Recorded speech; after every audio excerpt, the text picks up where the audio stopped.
자, 오늘 이제 8장을 보겠습니다. 어제 이제 홍수가 나서 아주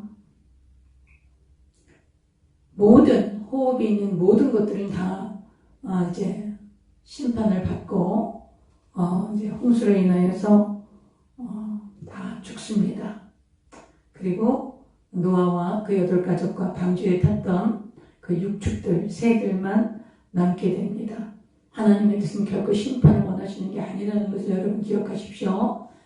하나님께서 심판하실 때 늘 의인을 찾으셨어요. 죄인 때문에 심판하시는 것이 아니라 의인을 찾으시다가 의인이 없으면 그때 심판하시는 것입니다. 하나님께서 막아서는 자가 있으면 그 막아서는 자로 인하여서 심판을 보류하시죠. 그래서 소돔과 고모라 성에 10명의 의인이 없었기 때문에 그 악한 성이 무너지게 된 것입니다. 그래서 여러분, 사람이 마음이 너무 강팍한 사람들이 있어요.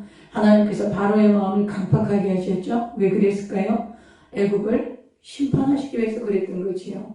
절대 안 돌아오는 사람들이 있어요. 아무리 복음을 들어도 안 듣고 강팍하고 계속 하나님을 대적하고 이런 분들에게 결국은 하나님이 심판이 작정되어 있는 것이 아닌가, 우리가 그런 걸 성경을 통해서 알 수가 있습니다. 그러므로 하나님의 사인이 있으면, 하나님께서 말씀을 통해서 깨닫게 해주시면 그 즉시 돌아오셔야 해요. 버티지 마시고 그 즉시 회개하고, 하나님 회개하는 건 방향을 바꾸는 거예요. 지금까지 이쪽 방향으로 갔으면 회개하는 건 다시 이쪽 방향으로 오는 거예요. 뭐 눈물을 흘리고 내가 그런 건 회개가 아니야. 방향을 바꿔서 행동을 옮겨야 돼요. 그래야 그게 회개가 되는 것입니다. 그래서 하나님께서 심판하실 때 하나님의 눈물이 그 쏟아지는 홍수에 가리워서 보이지 않았지만 하나님은 자기의 피조물들을 심판하기를 기뻐하시는 분이 아니에요. 너희를 향한 나의 생각은 내가 하나님 재앙이 아니여 평안이라, 너희 미래에 소망을 주려 하는 것이라고 말씀하시고, 이 남유다와 북이스라엘, 이 이스라엘 백성들을 끝까지 하나님이 심판하지 않으려고 수많은 선지자들을 보내셨지만 결국 안 돌아옵니다. 심판께서 끝까지 안 돌아오는 사람이 있어요. 깜빡하고 완악한 사람들, 여러분 그런 사람들 때문에 너무 상처받고 그러지 마세요. 그냥 내버려 두세요. 하나님도 안 되게, 하나님도 안 하시는데 우리가 어떻게 하겠습니까? 그러니까 그런 거, 그래서 이제 다 심판을 받고 이제 8명만 살아남고 육축들 들어왔던 육축만 살아남았죠. 8장 1절 함께 보시겠습니다. 하나님이 노아와 그와 함께 방주에 있는 모든 들짐승과 가축을 기억하사 하나님이 바람을 땅 위에 불게 하시며 물이 줄어들었고, 여러분 하나님이 이때만 기억하셨을까요? 아니죠. 하나님이 기억하시지 않은 날이 없었던 거예요. 그러나 이제 홍수 비가 멈추고 땅을 마르게 해서 이들을 내어보내야 하셨기 때문에 여기 이제 기억하사 이렇게 말씀하시죠. 여러분 하나님께서 이제 우리의 삶에 개입하시고 간섭하시는 것은 영원 전부터 영원까지입니다. 하나님은 어느 한순간에 우리를 기억하고 한순간에 우리를 기억하시지 않는다, 그런 일은 없어요. 여러분 하나님 우리를 기억하신다는 것이 얼마나 우리에게 위로가 됩니까? 여러분이 잘할 때만 기억하시는 게 아니에요. 여러분이 잘못할 때도 기억하시죠. 우리가 하나님을 떠날 때도 기억하시고 하나님과 함께 있을 때도 기억하시죠. 그 기억하신다는 건 내 삶 속에 하나님께서 개입하셔서 간섭하기를 원하시는 거예요. 여러분 하나님은 강압적으로 막 어떤 그 힘을 이용해서 그렇게 하지 않으세요.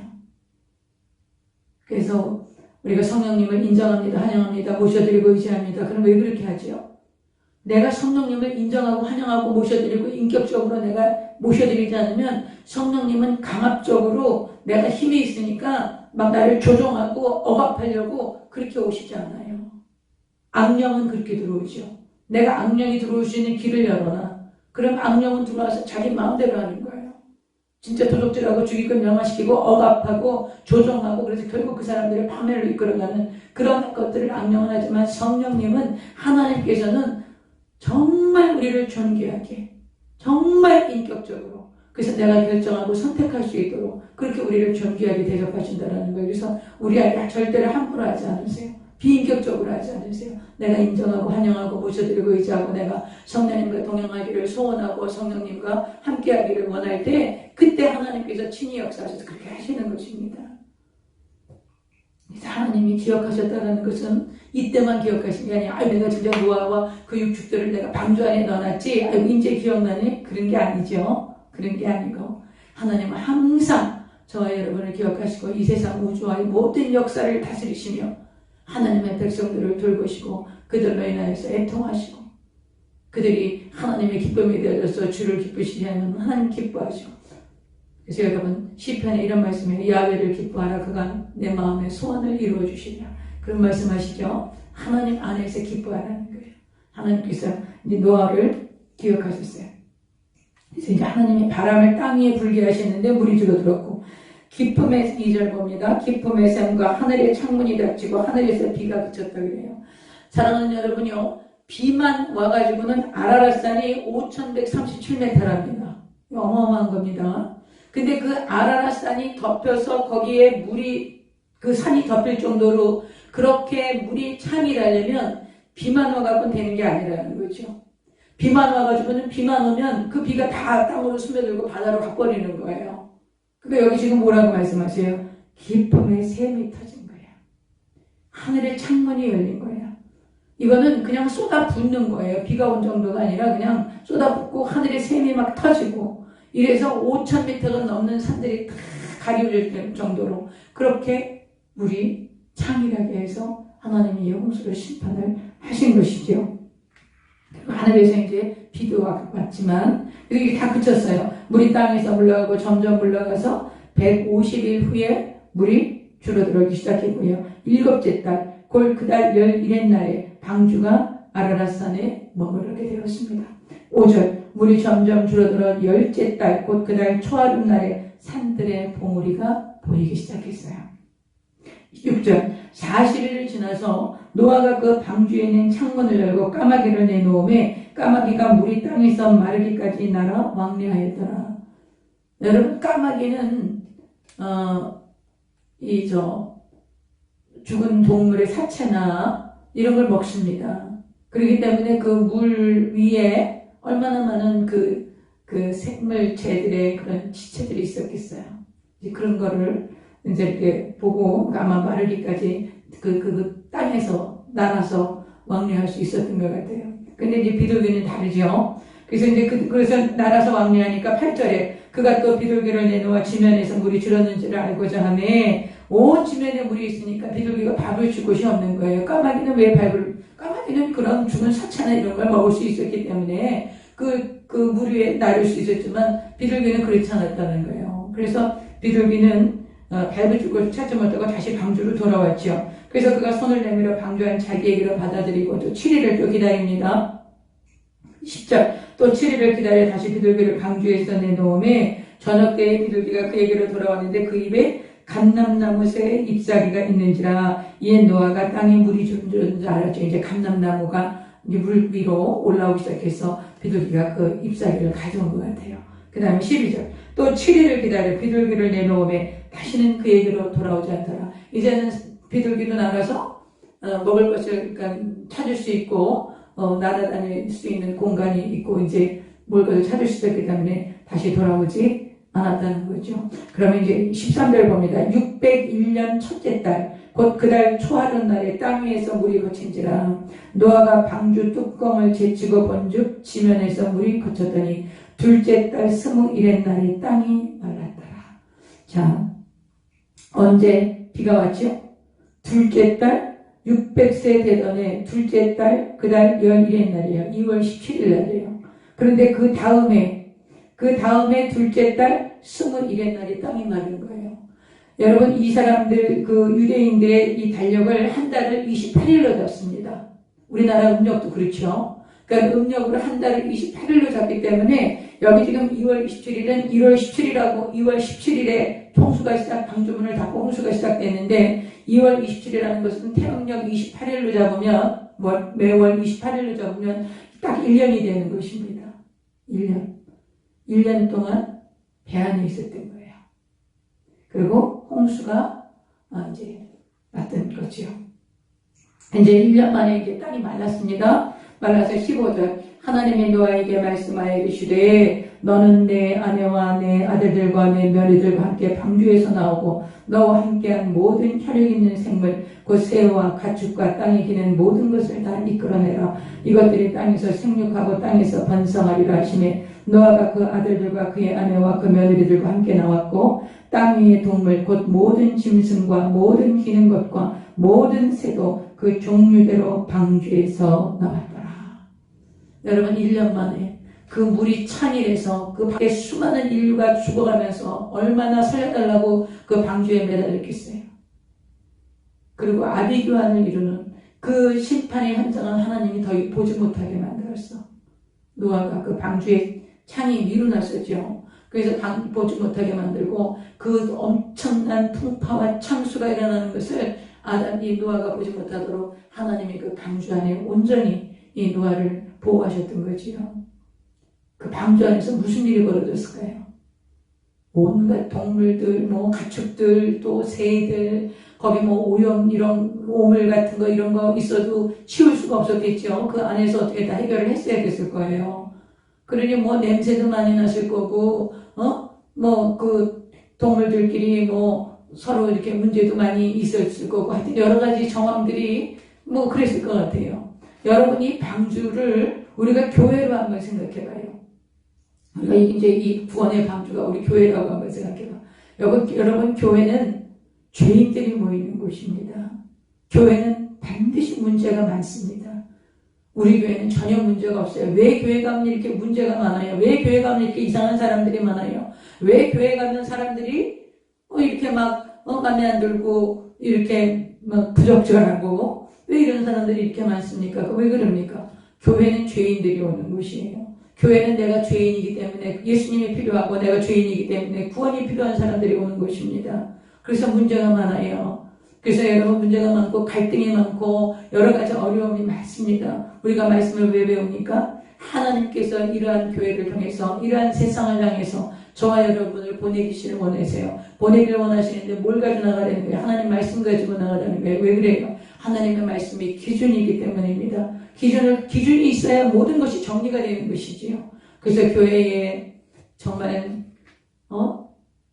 여러 사람이 있습니다. 여러 사람이 있어요. 많은 사람들이 여러 사람들이 있습니다. 여러분 그 이상하게 생각하고 거절하고 마음은 닫고 그래서 가난한 교인이라고 돼요. 교회 안 나가고 집에서 이렇게 인터넷으로 예배드리는 거예요. 여러분 그거 하나님 안 기뻐하십니다. 그거 안 기뻐하세요.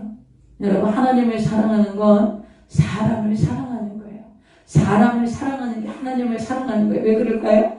사람은 하나님의 형상입니다. 그러므로 하나님을 사랑하는 건 하나님의 형상을 입은 사람을 사랑하는 것이 하나님을 사랑하는 것이에요.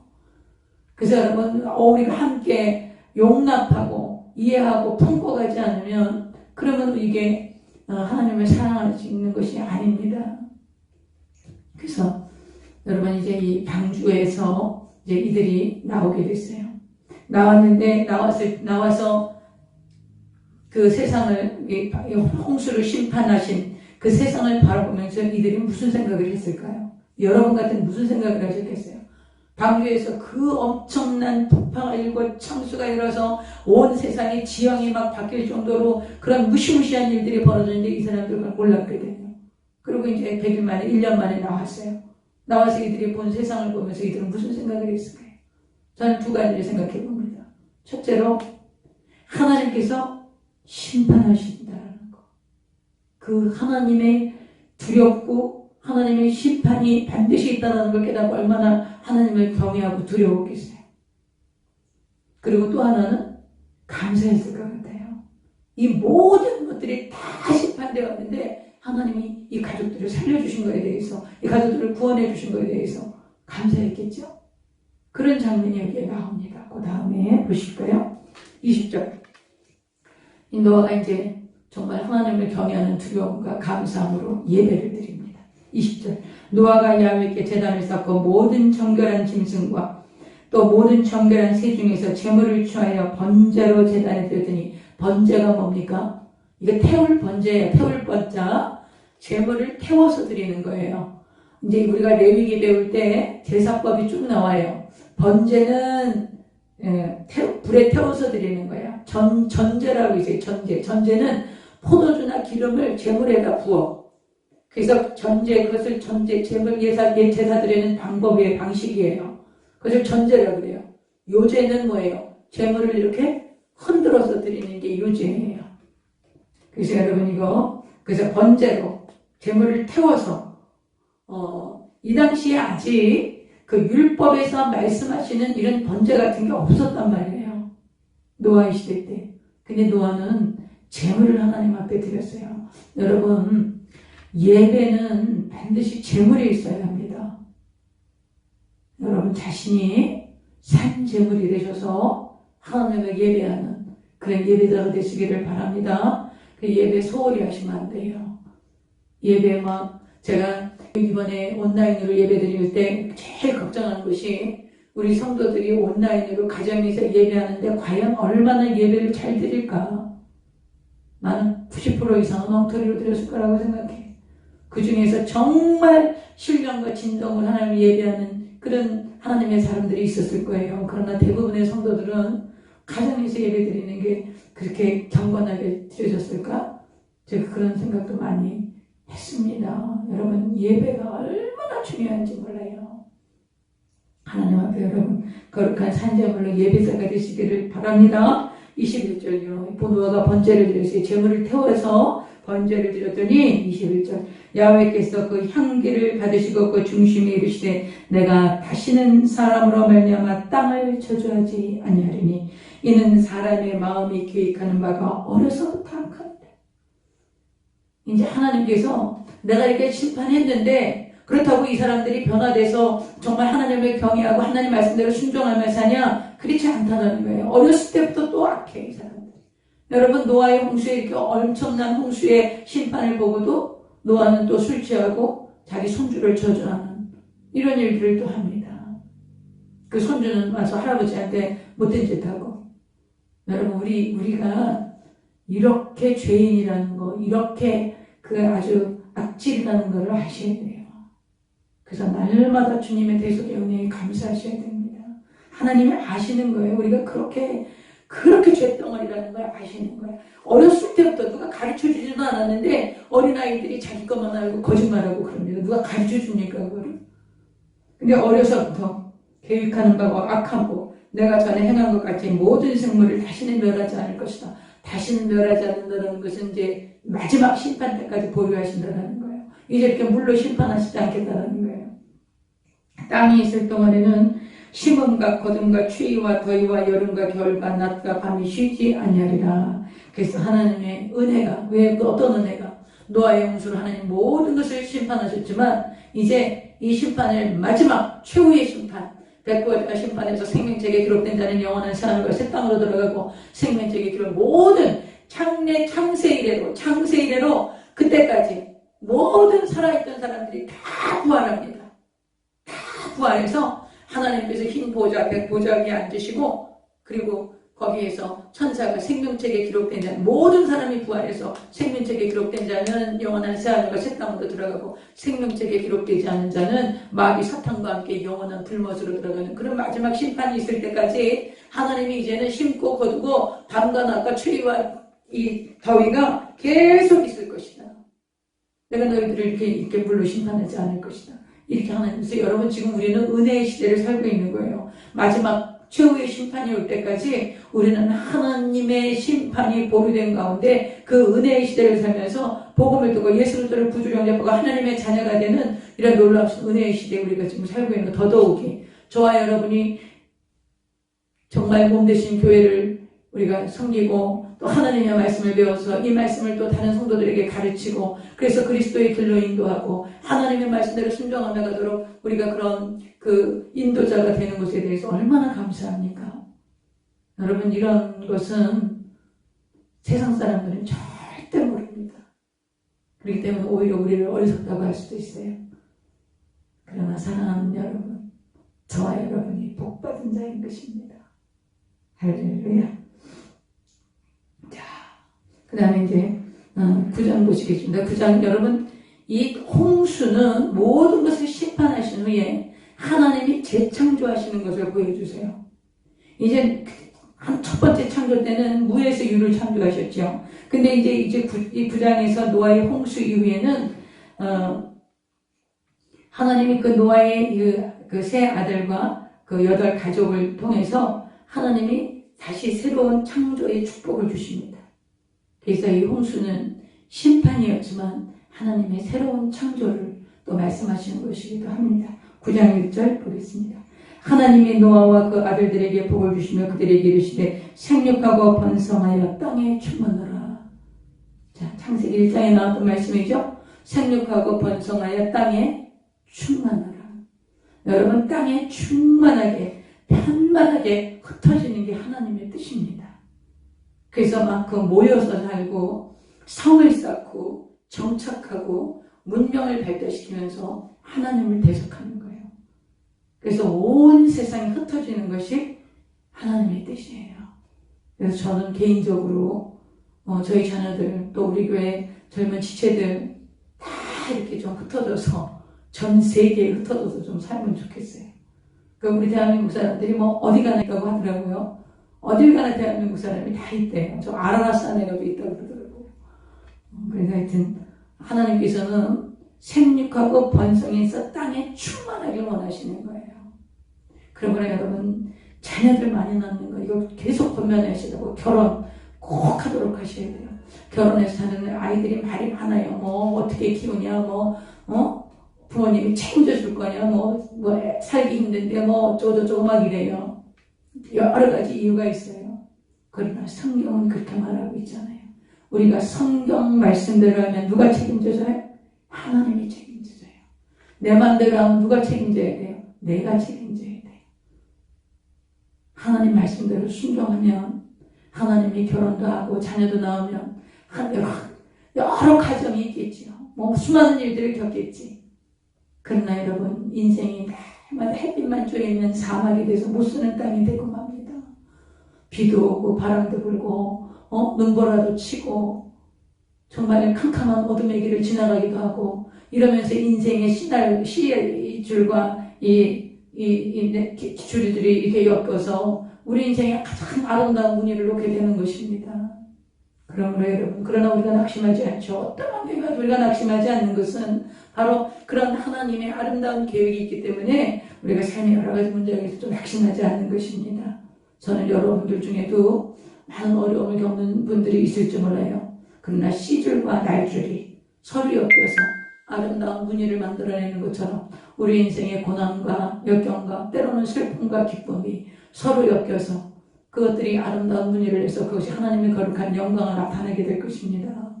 그러므로 여러분, 생육하고 번성하는 거 자녀들한테 꼭 얘기하세요. 일찍 결혼해야 한다. 건강할 때 자녀 출산해야 한다. 그리고 미니멈 3명, 맥시멈 5명. 이영환 목사님, 자녀 1명씩 나오면 1,000,000원씩 줬으면 좋겠다. 그리고 자녀 셋 나오면 아파트 한 채씩 주자고 그러시는 말씀 제가 들었거든요. 그저께. 저도 그렇게 생각합니다. 저도 제가 우리 교회에서 그런 얘기 많이 합니다. 만약에 아이를 이 아이가 고등학교 대학 들어갈 때까지 모든 그 교육비를 무료로 지급하는 거예요. 그리고 자녀를 2 이상 낳으면 아파트 30평대를 무조건 주는 거야. 이 아이들을 안전하게 키울 수 있도록. 그렇게 해도 안 날래? 그랬더니 그러면 시집가고 강도나고 얘기 넣겠대요. 그렇게라도 해야 됩니다. 이러다가 정말 나라가 없어집니다. 그리고 하나님 뜻이 아니에요. 하나님 뜻은 생육하고 번성하고 땅에 충만 하나님의 경건한 자손들이 이 땅에 충만하기를 원하신 거예요. 근데 또 성경을 보면요, 나중에 이제 보겠지만 경건한 자손들이 많이 낳지 않더라고. 아브라함도 좀 경건한 자손이니까 자손을 많이 낳으면 좋잖아요. 이스마엘 물론 낳지만 하나님이 이삭이라는 약속이 아주 주시고 굉장히 손이 귀했어요. 이삭도 그랬죠. 이삭도 좀 경건한 자손을 많이 낳으면 좋겠는데 이삭도 에서와 야곱, 그 야곱의 후손에서 12아들이 나오긴 했지만 하여튼 지금도 이렇게 보면 예수님을 처음 믿는 경건한 가정이 좀 자녀들 좀 많이 낳았으면 좋겠는데 또 잘 안 낳으시는 것 같더라고. 그런데 여러분 성경은 그렇게 말씀하고 있습니다. 생육하고 번성하고 땅에 충만하라고.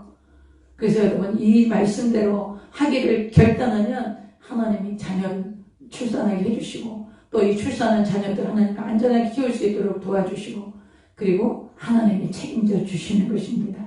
그 다음 2절 땅의 모든 짐승과 공중의 모든 새와 땅에 기는 모든 것과 바다의 모든 물고기가 너희를 두려워하며 너희를 무서워하리니 이것들은 너희의 손에 붙었습니다. 그동안에는요 무서워하지 않았어요. 동물들이요. 사람들과 같이 어울리고 이 동물들도 다 풀먹었지요. 사자, 호랑이 다 풀먹었습니다. 이때까지. 그러니까 사람들하고 무서워하지 않으세요. 근데 오늘 이제 홍수가 끝난 이후에 이제 이 육식을 하나님이 허락하십니다. 왜 그래요? 당장 먹을 게 없는 거지요. 식물은 심어서 거두는 시간이 있잖아요. 그러니까 이제 하나님께서 당장 육식을 허락하는데 그러므로 이제 사냥을 해야 되는 거야. 그러니까 이제 너희를 두려워하게 될 것이다.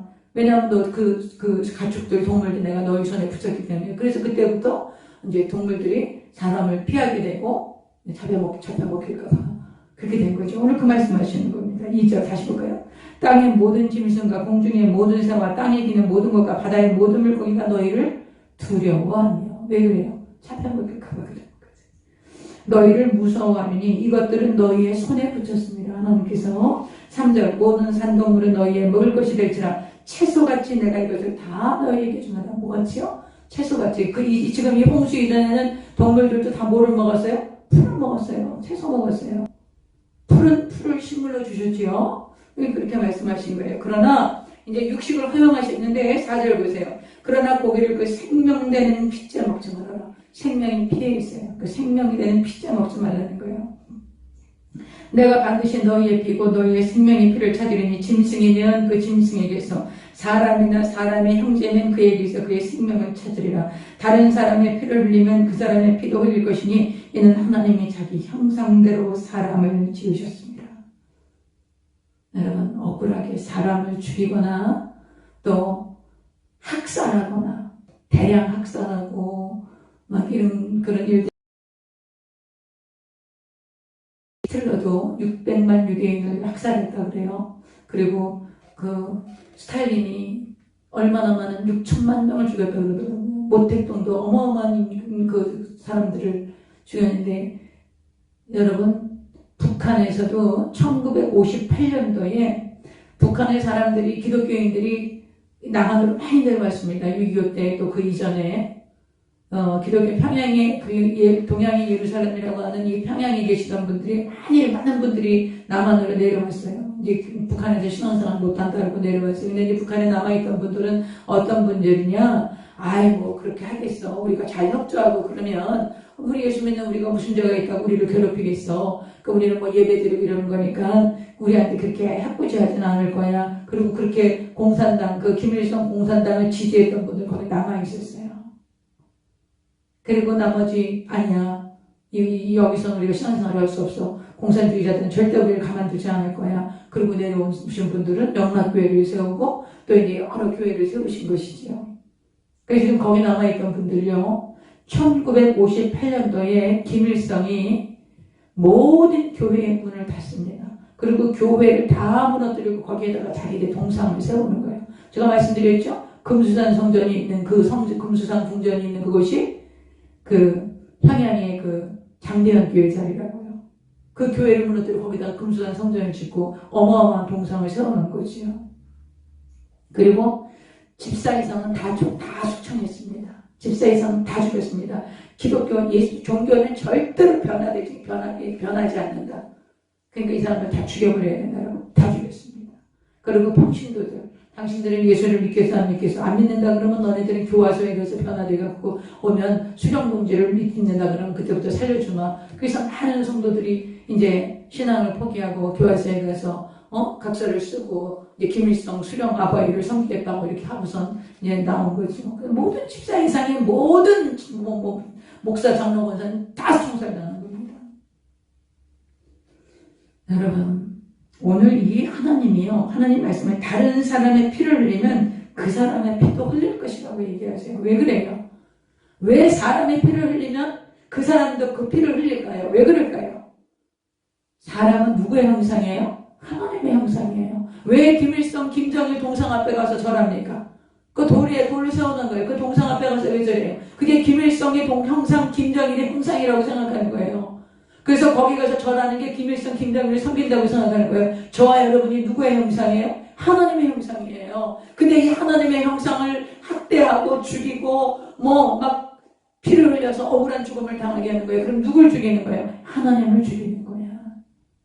하나님한테 하는 거예요. 그럼 누가 갚아줘요? 하나님이 갚아줘요.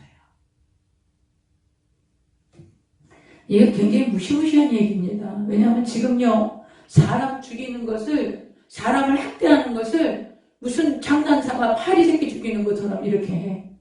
그리고 하나님의 형상이 깨지니까 그 음란과 그 사악하고 더러움이 온 세상에 충만한 거예요. 이 하나님의 형상이 깨어져갖고 하나님의 형상이 무너져서 정말 악한 영에게 사로잡혀 있으니까 이 세상이 지금 너무 악한 것으로 흘러가고 너무 더러운 것으로 흘러가고, 그런데도 지금 우리 성도들이 어떻게 살아야 되는지 그냥 세상이 그러니까 그런가 보다 이렇게 생각하고 지나가고 있는 거예요. 여러분, 우리가 왜 성경을 이렇게 통독하면서 우리가 이거 깨닫기를 원합니까? 하나님 말씀이 기준이기 때문인 거예요. 이 말씀을 듣고 배워서 그대로 살아가려고 우리가 하는 거예요. 우리가 말씀대로 순종하며 가면 누가 책임져줘요? 하나님이 책임져줘. 근데 내 마음대로 가면 내가 책임져야 돼. 내가 뭘 책임질 수 있겠어요? 당장 5분 뒤에 일도 알지 못하는데. 우리가 하나님 말씀을 알아야 이 말씀대로 순종하며 갈 수 있는 것입니다. 그래서 이제 하여튼 정말 사람이 함부로 하시면 안 돼. 이게 인권이야, 이게 하나님 말씀, 이게 인권이라고. 오늘도 제주도에서 그 학생 조례를 보니까 아이들의 성에 대해서 얘기하지 마라, 말리지 말라는 거야. 그리고 성 가게하는 거 이런 거에 대해서 아이들한테 얘기하는, 조는 아이들 깨우지 말래. 아니, 수업하는데 조는 아들, 그게 학생 조례 인권이에요, 여러분. 아이들한테 성경에 대해서 잔소리하지 말고, 그게 인권입니까? 지금 여러분, 그건 인권이 아니에요. 지금 그래서 여러분이, 우리가 하나님이 자기 형상대로 우리를 지으셨기 때문에 결코 사람에게는 함부로 해서는 안 되고 누구에게든지 존중하고 공경해야 되는 것은 왜 그렇습니까? 그가 하나님의 형상이기 때문에 그런 것입니다. 7절요. 너희는 생육하고 번성하며 땅에 가득하여 그 중에서 번성하라. 하나님이 노아와 그와 함께한 아들들에게 말씀하여 이르시되, 노아와 아들들에게 말씀하시죠. 내가 내 언약을 너희와 너희의 후손과 너희와 함께한 모든 생물, 곧 너희와 함께한 새와 가축과 땅의 모든 생물에게 세우리니 방주에서 나온 모든 것, 곧 땅의 모든 짐승에게니라. 하나님께 이 모든 자연의 가축들, 동물들에게도 하나님이 언약을 세우신 거예요. 어떤 언약이냐? 내가 너희와 언약을 세우리니 다시는 모든 생물을 홍수로 멸하지 아니할 것이라. 땅을 멸할 홍수가 다시 있지 아니하리라. 하나님 홍수를 심판하시지 않으신다고 노아와 그 아들들과 이 육축들과 이 모든 동물들에게 하나님 언약을 하시는 거예요. 내가 홍수를 멸하지 않을 거야. 그 다음 12절요. 하나님이 이르시되 내가 나와 너희와 및 너희와 함께하는 모든 생물 사이에 대대로 영원히 세우는 언약의 증거는 이것이니라. 내가 내 무지개를 구름 속에 두었나니 이것이 나와 세상 사이의 언약의 증거니라. 내가 구름으로 땅을 덮을 때에 무지개가 구름 속에 나타나면 내가 나와 너희와 및 육체를 가진 모든 생물 사이에 내 언약을 기억하리니 다시는 물이 모든 육체를 멸하는 홍수가 되지 아니할지라. 무지개가 구름 사이에 있으리니 내가 보고 나 하나님과 모든 육체를 가진 땅의 모든 생물 사이에 영원한 언약을 기억하리라. 하나님이 또 노아에게 이르시되 내가 나와 땅에 있는 모든 생물 사이에 세운 언약의 증거가 이것이라 하셨더라. 여러분, 무지개 언약이라고 그래요. 이거를요. 여러분, 무지개 언약, 무지개가 뭐냐면 레인보우지요. 레인보우. 물활이라는 뜻이에요. 레인보우. 활이라는 뜻이에요. 활. 레인, 물, 비가 온 다음에 반드시 그 무지개가 뜨지요. 그래서 이제 레인보우라고 그래요. 그래서 이제 이게 활이야, 활. 무지개가 대부분 다 이렇게 활 모양으로 차라리 모양이지 않습니까? 그러면 이런 모양으로 지금 무지개가 뜨니까 활을 여기서 화살을 당겨서 화살을 어디로 쏘게 됩니까? 위로 쏘게 되지요. 그렇죠? 위로 쏘게 되죠. 보통 무지개가 이렇게 이제 위로 향해 있으니까 우리가 활이란 말이에요. 그럼 활을 잡아당기면 그 화살이 위로 올라가는 거죠. 만약에 레인보우를 볼을 이렇게 밑으로 했어. 그럼 화살을 쏘면 자꾸 땅으로 쏘게 되는, 그럼 땅을 심판하게 되는 거지요. 근데 하나님께서 다시는 땅을 심판하지 않을 거야. 그러고서는 무지개를 주셔서 항상 이 활이 바깥을 향해 있는 거예요. 다시는 내가 땅을 심판하지 않을 거야. 그 약속을 보여주시는 거예요. 그래서 여러분 무지개를 보실 때마다 그냥 보시면 안 돼요. 하나님이 더 이상 인류를 그렇게 물로 심판하지 않겠다고 하신 그 언약을 바깥으로 화살을 쏘도록 그렇게 그 무지개를 우리에게 주셨구나. 여러분이 그런 하나님의 배려와 사랑을 기억하셔야 돼요. 그래서 다시는 물로 심판하지 않으시겠다고 하는 약속이 무지개 위에 숨어 있는 거예요. 그래서 무지개를 볼 때마다 이게 화살인데, 활인데 그 화살이 당기는 거는 위로 날아가는 거예요. 그러니까 다시는 땅을 심판하지겠다. 하나님의 그 약속이구나. 여러분이 그렇게 좀 감사하시면 좋겠습니다. 18절. 방주에서 나온 노아의 아들들은 셈과 함과 야벳이며 함은 가나안의 아버지라. 여기 다른 아들들은 얘기는 안 했는데 왜 함의 아들 가나안은 이렇게 나와 있네요. 함은 가나안의 아버지라는 얘기, 함의 아들 가나안이 나옵니다. 왜 나오는지 우리 계속 보겠습니다. 19절. 노아의 이 세 아들로부터 사람들이 온 땅에 퍼지니라. 여러분 우리가 지금 인구가 85억이에요. 85억인데 여러분 뭐 흑인도 있고 백인도 있고 우리 같은 황인종들도 있고 모든 사람들이 다 있지요. 근데 이 모든 사람의 조상이 누굴까요? 노아예요. 여러분 우리가 하나아버지의 자손입니다. 그래서 지금 이제 과학이 발달됐기 때문에 모든 인류의 유전자가 하나라는 거예요. 그래서 우리가 그 외국에서 이제 이렇게 일군 이 외국 근로자들 들어오고 또 우리가 이제 국제 결혼이 지금 많습니다. 그래서 이제 해외에서 이렇게 이제 자매들이 결혼해서 이제 들어오고 그렇습니다. 여러분 그 자매들이나 또 해외 근로자들이나 이 사람은 다 누구의 자손이에요? 노아의 자손이에요. 우리가 한 조상 밑에 다 있는 거예요. 그런 걸 학대하거나 무시하거나 정말 함부로 하면 정말 하나님이 안 기뻐하시는 것입니다. 우리가 다 노아의 후손이라는 사실을 잊지 마십시오. 그 다음에 이제 시간이 좀 지났어요. 농사지어갖고 이제 포도에 이제 수확이 있어갖고 이 또 포도주를 만들어서 노아께서 드시고 술이 취하셨네요. 하여튼 이 술이 문제입니다. 자, 20절 보겠습니다. 노아가 농사를 시작하여 포도나무를 심었더니 포도주를 마시고 취하여 그 장막 안에서 벌거벗은지라. 여러분 그 심판을 경험했어요. 이 노아와 노아의 세 아들. 그럼에도 불구하고 그 삶이 정결하고 거룩하지 않았어요. 보실까요? 벌거벗은지라. 가나안의 아버지 함이 그의 아버지 하체를 보고 밖으로 나가서 그의 두 형제에게 알림해. 이 뉘앙스는 그 가나안의 아버지 함 둘째 아들이 아버지 그 누워 계신 데 가서 보니까 그냥 하체를 다 드러내고 누워 있는 거예요. 그래서 이제 형들에게 와서 얘기했는데 좋게 얘기한 것 같지 않아. 아버지 정말 왜 저러시지? 아버지 수치를 드러낸 거예요. 근데 이제 이 셈과 야벳이 옷을 가지고 뒷걸음질 쳐서 들어가요. 뒷걸음질 쳐서 들어가는 건 뭐예요? 아버지의 수치를 보지 않겠다는 거지. 그리고선 그 아버지의 하체를 옷으로 덮어드리고 그 아버지 하체를 보지 않고 나오는 거예요. 여러분 우리도 부모님이 계셨었잖아요. 우리 때의 부모님도 얼마나 고생 많이 하셨습니까? 정말 8.15 일제시대 8.15 6.25 이런 거 다 겪으시면서 너무너무 고생 많이 하시고 정말 험악한 세월을 우리 앞에서 사셨지요. 그런데 그 부모님들이 우리에게 마땅치 않다고 우리가 부모님 함부로 대하고 무시하고 이렇게 그 분들의 삶이 정말 어렵고 힘든 삶을 살면서 여러 가지 수치스러운 것도 있었을 거예요. 근데 그런 것 때문에 부모에게 등을 돌리고 부모를 비난하고 그러시면 안 된다는 겁니다. 우리 부모님들이 또 우리 자신도 그래요. 어려움이 많고 우리가 다 죄인이고 우리가 다 그 어려움과 그 부족한 가운데서 우리가 여기까지 오지 않았겠습니까? 여러분 그렇기 때문에 여러분이 부모의 수치를 가려줘야 돼요. 하나님께서 굉장히 기뻐하십니다. 그 부모님의 수치를 가려주고 우리 부모님이 그러실 수밖에 없었던 그런 환경을 이해해주고 여러분 그때 하나님께서 이 노아가 술이 깨고 나서 일어난 다음에 아주 그 자기 자녀 그 손주를 저주합니다. 손주를 저주해요. 그리고 자기 수치를 가려줬던 셈과 야벳을 굉장히 축복하지요. 그 축복대로 그 말대로 됐습니다. 그러므로 정말 우리 자녀들이 부모님의 수치를 가려줘야 돼요.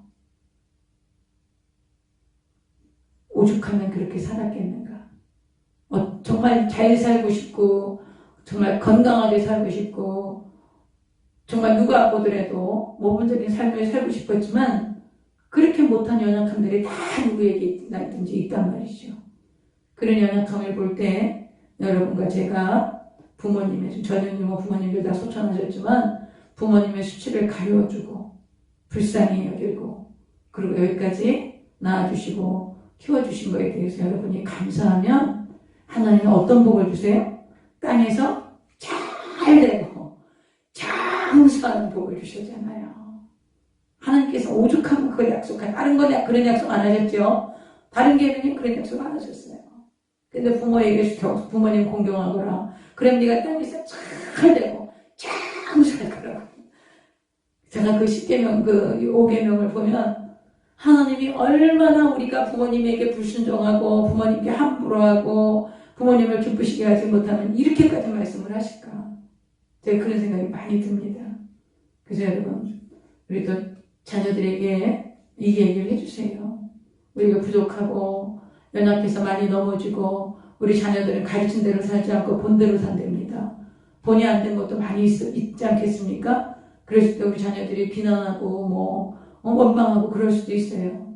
그랬을 때 진심으로 용서를 구하고 정말 하나님께서 그럼에도 불구하고 이렇게 수치를 가려준 셈과 야벳을 축복하신 것처럼 그 부모님의 수치와 아픔을 가려드리고 그리고 위로해드리고 그리고 잘 공경하면 하나님이 큰 상으로 함께 하신다는 거 우리 자녀들에게 가르쳐 줍시다. 할렐루야. 이제 관계 옷 갖고 나갔어요. 그 다음에 이제 24절 보세요. 노아가 술을 깨어 그의 작은 아들이 자기에게 행한 일을 알고 여기 그의 작은 아들이 누굴까요? 가나안이에요. 가나안. 함이 아니에요. 가나안이에요. 가나안. 함의 그 막내 아들. 함의 막내 아들 가나안이에요. 24절. 노아가 술을 깨어 그의 작은 아들이 자기에게 행한 일을 알고 이에 이르되 가나안은 저주를 받아 그의 형제의 종들의 종이 되기를 원하노라. 이렇게 저주를 해요. 가나안이 무슨 일을 했는지 모르겠어요. 그러나 자기 할아버지가 벌거벗고 하체를 드러내고 주무시는 데 가서 많은 학자들이 얘기가 있어요. 그 할아버지를 아주 욕되게 그렇게 했기 때문에 이제 노아가 막 너무 화가 나서 술이 깬 다음에 이제 그 사실을 알고 저주하는 것이다. 이건 동성애를 얘기하는 거예요. 그러니까 노아는 굉장히 이 가나안을 저주할 수밖에 없는 그런 분노가 있었다는 거죠. 여러분, 이 함의 자손들이 아프리카와 이쪽으로 많이 퍼져갑니다. 이제 우리 10장인데 그것을 살펴볼 건데, 함의 자손들이 북아프리카 위쪽으로 이렇게 이제 쭉 퍼져나가요. 그러면은 이 아프리카 사람들이 지금 가나안이 저주를 받았기 때문에 아프리카 사람들이 저주를 받아갖고 저렇게 가난하게 살고 힘들게 살고 그런 것이다. 여러분 그런 생각하시면 안 됩니다. 여기서 저주는 가나안만 받은 거야. 그래서 막 그 가나안의 저주가 대를 이어서 막 나와가지고 그 가나안 후손들이 다 저주받아서 저렇게 가난하게 산다. 아프리카 사람들은 그래서 저주받은 민족이다. 그렇게 생각하시면 안 돼요. 이건 지금 누구를 저주하신 거예요? 가나안만 저주를 받은 거예요. 가나안만. 그러나 가나안이 그렇게 저주받고 근데 그 가나안의 자녀들 중에서도 회개하고 돌이키고 예수님을 잘 믿고 구원받을 수 있는 것입니다. 그렇기 때문에 우리가 막 어떤 이 성경을 보고요. 아이고, 가나안이 저주받은 겁니까? 함의 자손들은 다 아프리카 지금 그래서 아프리카가 저주를 받은 거야. 막 이렇게 얘기하시는 분들도 계세요. 여러분 그렇게 하시면 안 됩니다. 그렇게 하시면 안 돼요. 여기서 저주받은 건 그 아들 손주 가나안 못된 짓한 그 가나안이 저주받은 거예요. 그 가나안의 후손 중에서 하나님을 잘 섬기는 자손들이 나오고 회개하고 예수 잘 믿고 그런 자손들이 있으면 하나님을 축복하시는 거예요. 여러분 아프리카 얼마나 예수 믿는 사람이 예수 잘 믿는 분들이 많으십니까? 얼마나 뜨겁게 찬양하고 하나님을 높이고 그분들 너무 순수하게 그렇게 그 하나님을 사랑하는 분들이 많습니다. 아프리카에. 그러니까 여러분 우리가 그런 말 그렇게 하면 굉장히 아주 잘못된 것입니다. 그건. 그 다음에 이제 가나안을 저주하신 다음에 26절 또 이르되 셈의 하나님 야훼를 찬송하리로다. 가나안은 셈의 종이 되고 하나님이 야벳을 창대하게 되사 셈의 장막에 거하게 하시고 가나안은 그의 종이 되게 하시기를 원하노라. 이 말씀하셨다고 가나안이 셈의 종이 되고 또 이 가나안이 막 이렇게 야벳의 종이 되고 그러니까는 흑인들 데려다가 그 노예를 삼고 그러는 것을 합리화하는 그것은 있을 수 없는 성경은 지금 그걸 말씀하고 있는 게 아니에요. 그것이 막 성경적으로 성경이 이렇게 말했기 때문에 그 흑인들 막 노예 시장에 갖다 팔고 잡아다가 그것을 이 말씀으로 합리화시켜서 그렇게 하는 것이 당연한 것처럼 그렇게 이거 성경이 있으니까 성경이 이렇게 말씀하니까 그들은 노예가 돼야 돼, 종이 돼야 돼. 여러분 그렇게 사시면 안 됩니다. 하나님의 형상이에요. 노예제도는 절대 있을 수 없는 것입니다. 지금도 이 노예로 살아가는 사람들이 많죠. 여러분 그건 가장 악질적인 죄입니다. 왜 그래요? 하나님의 형상이기 때문에 그래요. 인간은 하나님의 형상이기 때문에 그런 것입니다. 여러분 우리가 북한을 위해서 왜 기도합니까? 하나님의 형상을 가진 그 사람이 가장 대접 못 받고 가장 비인격적이고 가장 잔인하게 정말 개돼지처럼 살처분하는 그런 곳이 북한입니다. 지금. 그래서 저 여러분이 북한을 위해서 기도해야 되는 거예요. 북한을 위해서 기도하지 않으면 하나님 안 기뻐하세요. 북한을 위해서 반드시 기도해야 하고 북한의 문이 열리고 복음 통일이 되는 것은 우리의 기도도 하나님 앞에 올라갔겠지만 북한 지하교회 성도들의 기도가 있기 때문에 하나님 그 땅을 구원하실 것입니다. 저는 그거 확신해요. 그 북한 땅에 순교의 피가 흐르고 그 땅에 그 순교자의 피가 너무 많이 흘렸어. 그리고 그렇게 죽을 줄 알면서 3대가 끌려가서 죽을 줄 알면서도 찬송을 들고 성경을 들고 예배를 가는 그래서 토굴 속에서 정말 숨죽여가며 찬양을 부르고 이 기도를 하고 예배를 드리는 그 지하교회 성도들 걸리면 죽는 거예요. 3대가 죽는 거예요. 여러분 이렇게 편안하게 예배 드리고 이렇게 편안하게 신앙생활을 할 수 있는데 그럼에도 불구하고 누가 어떠니 불평하고 원망하고 교회 조금 예배 오는 거 힘들어하고 여러분 이런 우리의 기도를 하나님이 들으실까요? 그 북한 우리가 이 토굴에 숨어있는 걸 사람들이 알까? 이 세상 사람들은 우리가 여기서 이렇게 예배드리는 것을 알까? 우리는 아무도 모르는 곳에서 이렇게 예배드리다 우리는 죽는 게 아닐까? 그러나 그들에게는 뭐가 있을까요? 무슨 소망이 있길래 그렇게 하고 예배드릴까요? 천국에 대한 소망이 있는 것이지요. 그러므로 여러분 예수님 믿고 꼭 복을 받아서 떵떵거리고 잘 살고 잘 돼야 된다. 그걸 좀 내려놓으세요. 그걸 좀 내려놓으셔야 돼요. 여러분 우리가 하나님의 나라와 의를 먼저 구하면 하나님이 이 모든 것을 더하시겠다고 약속을 하셨거든요. 하나님의 나라와 의를 구하는 게 무엇입니까? 이 세계 만상, 이 세계 온 세계 위에 하나님의 통치가 임하는 거예요. 그걸 기도하셔야 돼요. 이 대한민국에 하나님의 통치, 하나님이 왕이 돼서 다스려 주시옵소서. 저 북한 땅은 하나님이 왕이 돼서 다스려 주시옵소서. 그래서 아버지의 뜻이 하늘에서 이루어진 것처럼 이 땅에서 이루어지도록 하나님의 뜻이 임하여 주시옵소서. 우리가 그렇게 기도하라는 거죠. 그렇게 하나님의 나라와 의를 먼저 구하라는 거예요. 여러분 우리가 그런 기도하면 우리가 무엇을 먹어야 할지 입어야 할지 하나님 책임져 주십니다. 성경이 뭐라고 말씀하시는지 아세요? 너희가 입을 것과 먹을 것이 있은즉 족한 줄로 여기라는 거예요. 우리가 왜 맨날 힘들고 나는 없다고 생각하고 그래요? 상대적 가난 때문이야. 누구하고 비교하니까 내가 없는 거야. 누구하고 비교하니까 내가 저 사람보다 못한 거야. 그러면 내가 가난하다고 생각해요. 내가 없는 거라고 생각해요. 여러분 성경은 그렇지 않아요. 먹을 것과 입을 것이 있으니 족한 줄로 여기라. 그래서 여러분, 욕심으로 구하는 거, 그 하나님 응답하세요. 응답하시지만 그 영혼은 파리하게 하신대. 하나님 응답하시지만 원하는 구하니까 주시지만 그 영혼은 파리한 거야. 왜 그래요? 그 영혼에 그렇게 기쁨이 충만하지 않은 거예요. 오늘은 여기까지 하고 내일 이제 10장, 11장을 하겠는데 이렇게 해서 이제 11장까지 이제 끝이 납니다. 이 10장이 여러분 굉장히 중요합니다. 이제 그 아담의 그 노아의 후손들이 전 세계적으로 흩어져 나가요. 그래서 지금 노아의 후손 중에 이 야벳의 자손들, 이 야벳의 자손은 지금 어느 나라냐? 그리고 이 가나안 그 함의 자손들은 지금 어느 나라 족속들이 그 형성이 되어졌는가? 그리고 셈의 후손은 어떻게 형성이 되어져서 아브라함을 택하게 되셨는가? 그게 10장에 나오는 거예요. 그래서 여러분 우리가 그냥 그동안에 성경 모르고 그냥 읽을 때는 10장 그냥 쭉 읽으면서 그냥 이렇게 이런 야벳의 아들이 이랬구나 이렇게 하면서 읽으셨을 거예요. 그러나 이제는 그렇게 읽으면 안 되죠. 야벳의 아들이 고멜은 누구냐? 고멜은 게르만 족속이 된 거예요. 지금 독일 사람들의 주축을 이루고 있는.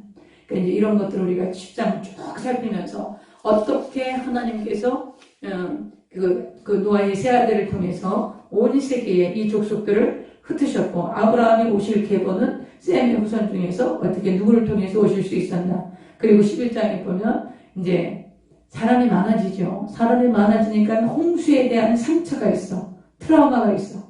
이 홍수를 피해야 돼. 우리가 언제 또 하나님이 우리 홍수를 심판할지 몰라. 그러니까 우리가 홍수를 심판당하지 않으려면 하늘 꼭대기에 닿는 성을 쌓아야 돼. 여러분 인간이 이렇게 하나님을 향해서 대적하는 거예요. 그래서 하나님이 막 역청을 모아놓고 대를 쌓아요. 대를 쌓는데 하나님 보시죠? 보시고 내려오세요. 이것들이 뭐하나. 내려오시고 하나님 점잖게 언어를 확 가져버리니까 더 이상 발을 더 쌓지 못합니다.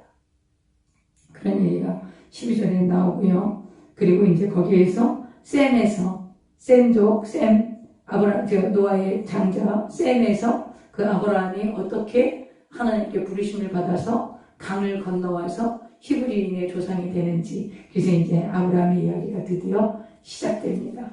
그런 얘기들을 우리가 이제 쭉 보겠습니다. 그래서 이 부분은 10장, 11장은 이제 길게 하지 않겠습니다. 여러분 10장 정도는, 10장은 조금 시간이 걸릴 것 같지만